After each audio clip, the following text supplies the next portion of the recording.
Re-Zero, Arc 9, Chapter 2, will not play the villain. Kaka kaka. Never would have thought that a fella like me'd die not on the battlefield but in a safe zone. Never in all my life have I heard of a shinobi dying like this, but ain't it just way too ironic? So spoke the monstrous old man, waving around both of his empty sleeves as he laughed uproariously. Hearing that hearty laughter, yet being powerless to help with his healing magic, Garfield was of mixed feelings. After the battle against the great disaster, Garfield joined the healers, and was now treating the injured. Ever since coming to the Empire, Garfield had continued to stake his life on fierce battles without much respite. Of course, his allies all told him that resting was a high priority, but he had not been able to listen to them. Fortunately, Garfield's body was sturdy, and because of the divine protection of earth spirits, standing on the ground was the best form of relaxation for him. Of everyone within Emilia's camp, Garfield was the furthest from working himself to death. And although it went without saying, the one closest to working themselves to death was Otto. Anyway, once you have decided to do something, any attempt to talk you out of it would be pointless. In that case, then go create as much of a debt of gratitude from the Empire as you can. There is a strong market for gratitude right now. Indeed, amidst everyone who was against Garfield's ideas, he was glad for the presence of the person he had feelings for, who made it clear that she was on his side. The way that her phrasing pointed out his faults was so characteristic of her, something he liked about her. For that reason, while it was a shock to his comrades, Garfield had volunteered to take up this role. Ultimately, the reason no one had tried to stop him was because they all understood. Garfield, when captains haven't it the toughest of us all, how can our amazing selves remain flustered? Grumbling that, Garfield gnashed his sharp canines. They had lost a strong, truly strong woman. Although he could not say they had fought the same enemy side by side, the sight of many dazzling flames rising up within the imperial capital had been seared into Garfield's eyelids. That sense of loss could not simply be described as the loss of Emilia's rival. That was why Garfield was here. Even if just a single person greater, he would prevent them from being lost. With these hands that had relentlessly smashed through the undead, that sometimes had no choice but to eliminate the enemies standing in his allies' way through brute force, he would save lives. It was contradicting. But contradicting was fine. He would not think about difficult things. He would follow his heart, and that was that. Following his heart, he would fell his enemies, heal his allies, and save them through his own power. If Garfield could save even just one more person by foregoing sleep, then he ought to continue doing that. Good grief, the nerve of young'uns tar immediately leave the elderly behind. Ain't no helpin' how revoltin' that aspect of 'em is. Garfield, is that sarcasm, Gramps? Just 'cause my amazing self can't heal your arms? Kaka kaka. I wouldn't say it's sarcasm. Lemme tell ya, the source over my strength over all these decades has been constantly goin' on and about my envy and jealousy, you know. Sayin' that I'm envious ain't a lie or anything like that.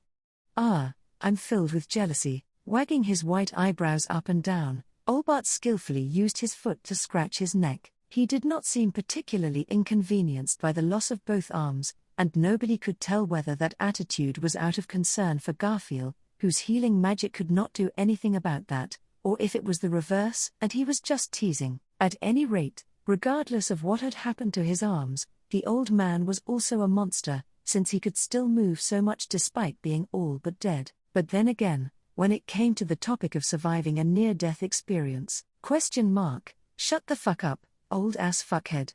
Stop fucking with the guy who's doing a fuck ton of work even though he's fucking tired. Old Bart, oh, scary. That ain't the vigor of someone who's half dead. A figure lying on a bed further back in the room shouted angrily, and Old Bart laughed at that in a low, throaty sound.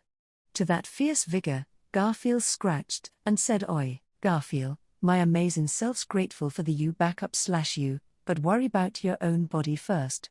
You're seriously just one step away from death. You're in a similar state to Vivirolo's offering. I'm saying that it was thanks to you that I was fucking saved. Bastard, don't fucking say shit like you won't accept my gratitude." Pyo, Garfield, shut the hell up, and sleep. He used his hand to push down the head of a short figure, whose entire body screamed as he fell back down. Such a thing was a matter of course due to the severity of his wounds. Even if healing magic was continuously applied with full strength, it would not be able to keep up with the damage. In fact, even now there was a perpetual, intense pain that rippled through his body. Garfield, it ain't my amazing self's place to say this, but I'm surprised you're able to get up and speak. ? It fucking hurts like shit and it's fucking tough, but that bullshit won't fucking stop the great groovy gumlet. That's just how it is, so use some poison or medicine or some shit to fucking quell. Gao, Olbart, give it up now, give it up. This is the result of your ignoring all the signals in your body. I lost both of my hands and you're basically as close to death as me. Why don't you just retire? Groovy, like I do that, fucking Dawambas. In response to Olbart's mockery, baring his fangs and shouting in anger, was Groovy Gumlet, one of the 9 divine generals, and probably the one who had come the closest to death in the Empire whilst still surviving. In the life or death bout against the Great Disaster, he had performed an absurdly important role. After all, it was he who had crossed blades with the lead actor of Iris and the King of Thorns, the Emperor of the Briar, Ugod Volakia, and had cooperated with Halibel to eliminate the curse. He had been a key figure in securing victory. Garfield heard that if you hadn't done that, everyone would have ended up getting immobilized by those thorns. Groovy, I just pulled out whatever the fuck I could. After I saw off the Emperor of the Briar and the Admirer, I was just fucking lying down until I could give the fucking fiend sword to that fuckwad Cecilus. Groovy muttered as if he were sulking, but before he had fallen, he had put in a great deal of work. He had taken Ugod's curse into his own body, and then had allowed the fiend's sword to cut it away along with himself. No matter how many times Garfield heard the story, he still could not understand it. However, according to Groovy and Olbart, they could not understand Garfield when he explained his fight against the Cloud Dragon, so they were the same in that regard. The accumulation of miracles and individuals performing to the utmost, that was the reality of what had occurred back then in the imperial capital Nay, across the entirety of the empire.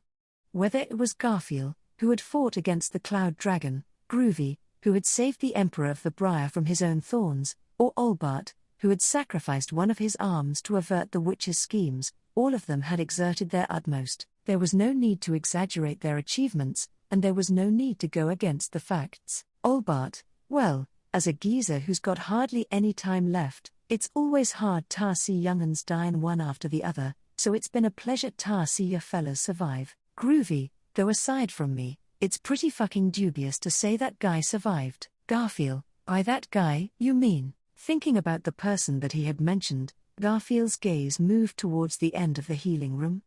And, sticking out in a strange and conspicuous way, he noticed the distinctive figure of something standing upright. Even now, the healing room was still frenetic, with people running back and forth to tend to the injured. In a corner of the room, standing in such a way that it assimilated itself into the wall to not be an obstacle, was a being whose body was composed of steel. Upon noticing Garfield's gaze, a green jewel that was set into what appeared to be its head glowed. I detect line of sight. Task, directive, or instruction, it is predicted to be one of these. While speaking so, lumbering over towards Garfield and the others, was yet another one of the 9 divine generals, the one known as the Steelman, Moguro Hagane. However, to be more precise, their race was distinct from the Steel folk, and their true identity was that of the meteor that served as the core of the Crystal Palace. This title, after the collapse of the crucial Crystal Palace and Magic Crystal Cannon, no longer held any meaning, but, Garfield, sorry about that. My eyes just happened to wander there. I ain't got any tasks for you, Moguro acknowledged. And, the other 2? Groovy, nope, nothing. Stay over there so that you don't get in the fucking way, Moguro. That is me. Acknowledged. Will await further instructions. While Garfield stood next to him with an awkward expression on his face, Groovy said this while motioning with his chin, which Moguro obediently followed, sitting down clinging to the side of the bed. In doing so, they appeared like a slightly oversized decoration. Olbart, they're about as admirable as a properly trained ground dragon or thunderwolf. However, that's the thing, ain't it? Even the Crystal Palace can be forgetful. Groovy, the Crystal Palace and Magic Crystal Cannon are fucking blown to shit. It's a fucking miracle that there isn't fuck all left of Moguro's core. It was also too fucking good to be true that it happened to fall near where I was lying down. Olbart, you got along with them the best, so maybe they came tar meet ya? Olbart cackled with laughter as he cracked jokes, to which Groovy snorted his snout in discontent. As made apparent by their dialogue, Moguro Hagane did not remember anything from before the Great Disaster. If Subaru were to be asked, he would say this seemed like a factory reset, as it seemed like everything that this meteor had acquired as Moguro Hagane had been erased. An immense power capable of blowing away the entirety of the imperial capital was forcibly raised into the sky to prevent such an outcome, and had detonated without engulfing the area, so it could perhaps be said that this was a minor price to pay. Garfield, how could I ever say something like that after what happened to Rem? Just how much of a weight was carried in someone losing all of their memories up to that point, was something that Garfield was keenly aware of due to the circumstances of one of their own. It was not only a great turmoil to the actual person who had lost their memories, but also to the people around them whom they had forgotten. That was why, he understood the feeling he would not say such thoughtless things, though, Garfield, surprisingly, the things this geezer's sayin' might actually be right. Groovy, huh?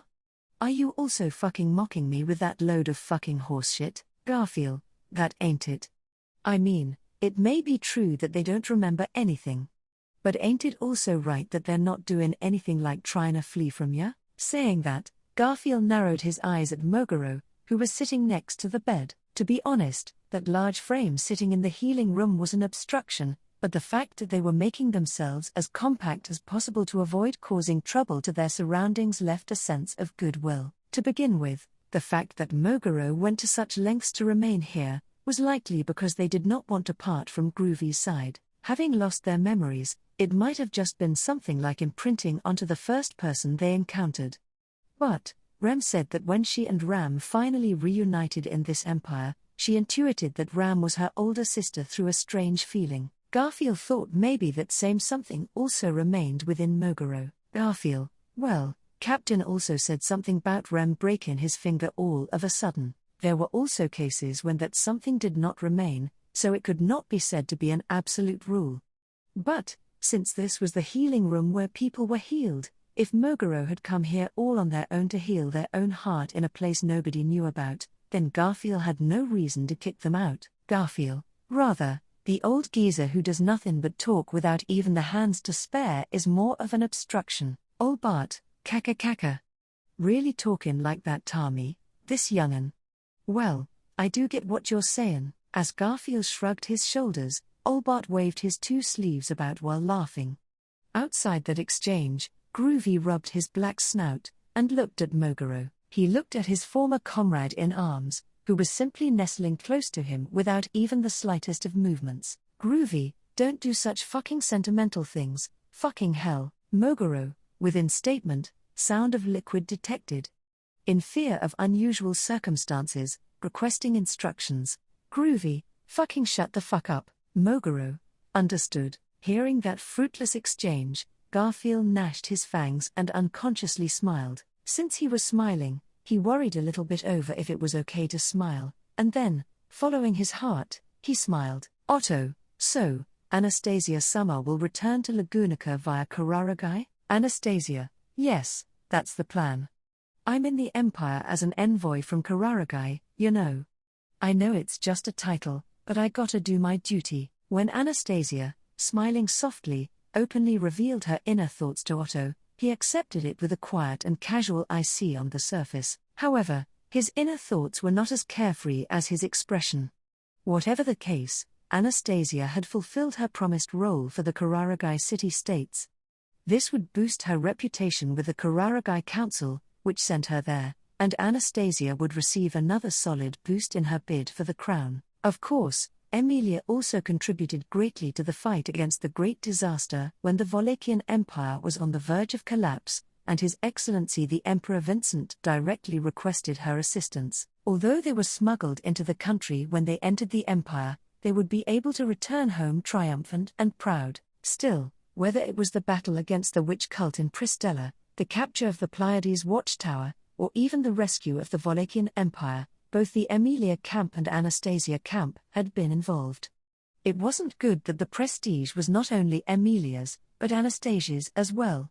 Emilia needed to accomplish a feat without Anastasia, something of her own. Of course, had it not been for their part in the fight against the great disaster that struck the Empire this time, the camp would have been far behind, even more so than it is now. Anastasia, there's a mountain of things to think about. It must be tough for Otto-kun, eh? That momentary silence was pierced by Anastasia's light blue eyes. Despite being an approximate guess, this question had a certainty to it, thanks to Anastasia's seasoned experience. In response to her prodding, Otto smiled back and said, "No, Otto, it's true that it's a bit daunting, but if we were to talk in terms of having much to think about, there is no comparison to His Excellency the Emperor or to Prime Minister Bestets, who need to rebuild the empire from this point forth." With that, Otto shifted the subject to someone else present, Bestets, the Imperial Prime Minister. In the conference room where Anastasia, Bestets, and Otto met after finishing the battle against the great disaster,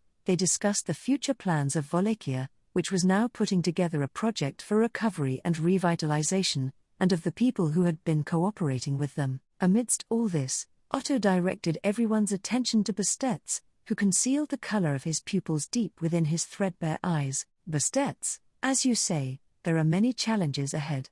But the truth is, I don't think of it as a burden." Anastasia: "Oh, really? That's awfully encouraging." Bestets: "In the beginning, I was a treacherous subject who colluded with the white spider Chaisha Gold to jeopardize the position of His Excellency the Emperor. Because of the circumstances, I was not executed during the battle against the great disaster, but I was still to be executed after the war." Otto: "But you are talking to us like this. There was no such action, correct?" Bestets: "Yes. The Emperor has so decided. Of course, should any of them have thought that I could not be pardoned, I would have had no choice but to take that blade into my body." Otto could guess what Bestets was thinking when he broke off his speech.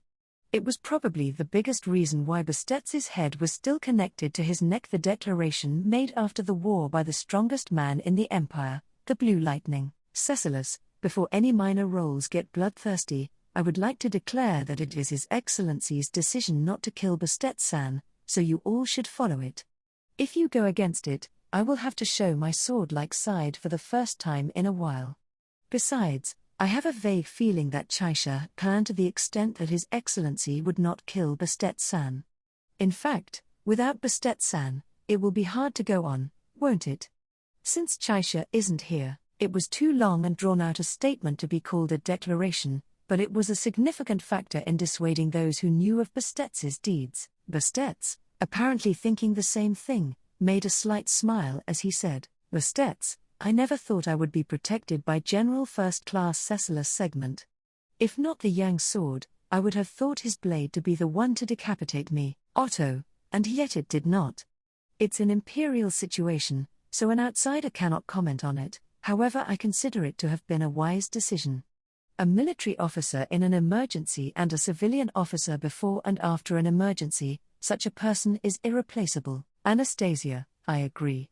If even Bestets-san was removed and the Emperor was the only one who could do the thinking, wouldn't he die, even with the support of his lovely wife San?" Bestets: "Indeed, it is so.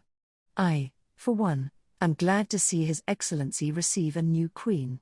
If it were not for this celebration, His Excellency would be facing too many hardships." Both. Bestets shook his head loosely, silence falling over the room as he spilled those words. In the midst of the silence, Otto turned his attention toward Anastasia.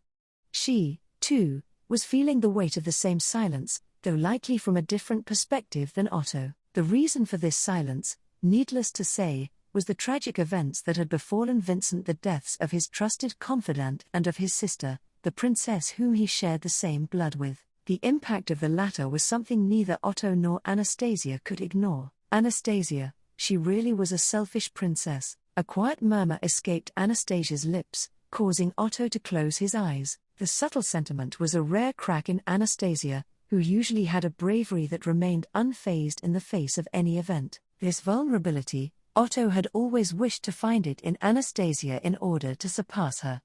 Yet, he felt no urge to exploit that long-awaited vulnerability. Why, if one were to ask such a thing, Otto? Because it is not reproducible. The vulnerability revealed at this moment was not a convenient tool that could be used in the future. It would be difficult to create the same opportunity again, and even if it could be, it should not be. After all, a larger and deeper rift would open within his own circle than the one that had opened up within Anastasia. Frankly speaking, that was also undesirable from Otto's perspective. Over the past few months, the distance between the Emilia camp and Anastasia camp had narrowed too much. Maybe you don't need to consciously try to play the villain, Otto. Are you perhaps talking to me? Suddenly, Otto reacted to a third voice, one belonging to neither Anastasia nor Bastet's. His gaze was directed towards Anastasia's neck, where the voice came from the spirit in the guise of a fox scarf, Echidna, looking back at him with her black eyes. In response to Otto's words, Echidna's eyes slightly narrowed. Echidna, the fact that you took it as a remark directed at yourself is a testament to what is in your heart, is it not? Otto, that argument is not very convincing, since you said it while looking at me. Echidna, quite stubborn, you. A good match with Anna in that regard. Echidna, who replied with a sulky tone, had her head curbed by Anastasia's slender finger as she said hey. Looking at her scarf, who was giving Otto a hard time, Anastasia, don't pester Otto-kun like that. The moment you were allowed to talk to anyone, you turned into a chatterbox. Echidna, don't talk like I'm just opening my mouth out of personal desire. Certainly, from my current position, I have to acknowledge that my previous circumstances were restrictive. Anastasia, geez. I'm sorry, Otto-kun, for my child bothering you. Anastasia's apology was met with a dismissive wave from Otto. Echidna's remark was meant to assert her own presence rather than to show genuine concern for Otto. Of course, Echidna, being closest to Anastasia, was also aware of the rift in Anastasia that Otto had noticed, a deterrent to prevent him from attacking. It was necessary as long as she could not see Otto's inner thoughts, and that he did not intend to take advantage of that rift. Nonetheless, Otto, I do not consider myself a villain. If it is a role, then it would merely be acting, after all. In that sense, Echidna's remark was completely off the mark. The news of Priscilla's death, which shook even Anastasia, and even more so the camp. Otto's heart had remained unfazed such, he thought himself heartless because of it. He had a few chances to exchange words with Priscilla, and even recognized that she was certainly a remarkable figure as a royal candidate. With that in mind, he felt so, Otto, it was entirely possible for a candidate to drop out in the midst of the royal selection. Naturally, he had not expected that she would lose her life in a battle for the survival of a neighboring country, but even when it came to the political strife involving one of the nation's most important affairs, there was more than enough possibility for an assassin to be sent to kill a royal candidate, and for them to fall victim to that assassin's blade. In the case of the Emilia camp, there was a pattern where the person who sent the assassin was, to much surprise, one of their own, but even without such exceptions, this would hold true. He did not believe that the Council of Wise Men, the current governing body of the Kingdom of Lagunica, would not have considered these circumstances in advance. If a royal candidate went absent, would someone else fill the seat anew, or would the royal selection proceed with one of the 5 seats remaining vacant? It was Otto's honest opinion that the latter was of higher likelihood, and the option he would personally prefer, given that such a situation would be of great importance to the kingdom. Otto, the plan is for us to return to the kingdom within the next few days. The Empire would not want people from other countries knowing any more about their internal condition following the great disaster, now would they? Anastasia, same goes for us. Since it'd also be strange for us to have our steps in sync, depending on if we've gotten all our preparations in order, we might be leaving for Kararagai as soon as tomorrow. Otto-kun, as for the report to the castle, Otto, please leave it to us. This is not a matter that can be communicated by letter after all. Anastasia nodded and entrusted the role of reporting to the royal castle to his side. Frankly, it was a daunting role, but also a critical duty at the same time. Of course, Otto would accompany Emilia in this, but it would likely be an exceedingly difficult role for her. In times like these, it was supposed to be the duty of Emilia's one and only knight to support her the most. Otto, with Natsuki-san's current state, it would likely have the opposite effect on Emilia-sama. Anastasia, from the sound of it, Natsuki-kun's situation hasn't changed then. Otto, indeed. Knight Julius has also turned up a few times, but it has been difficult. I hate to say this, but there was the impression that Priscilla-sama only ever gave him a hard time. Anastasia, as far as Natsuki-kun was concerned, that was unimportant. How worrying. Anastasia's fingertips tickled Echidna's neck as she spoke in a quiet voice. Echidna's dark eyes also seemed to be worried about Subaru as she quivered at the touch. There was an unalloyed sense of mutual affection between Anastasia and Echidna. Vostets, I understand the opinion of the envoys of both the kingdom and the city-states. His Excellency the Emperor has instructed that both nations be granted every courtesy, and has granted me permission to make decisions on the matter. If there is anything I can do, Anastasia, can't say that I'll be taking this lightly. There's nothing more tense than being presented with a blank promissory note. Anastasia gave a wry smile at Bestets, who hid his emotions behind his thread-like eyes. Otto, who shared the same frame of mind, was eager to make the most of the words that had been drawn out. This was his place in the Emilia camp, not as a villain, but rather as one who undertook the necessary evil. Because his nature was such, even if Priscilla had not died, he would have planned to use her origins in the imperial family as a basis to have her withdraw as an ineligible royal candidate, and he would have chosen to enact it. Yes, he could have made that choice. That was why, Otto, even had you not died, you would not have become our enemy.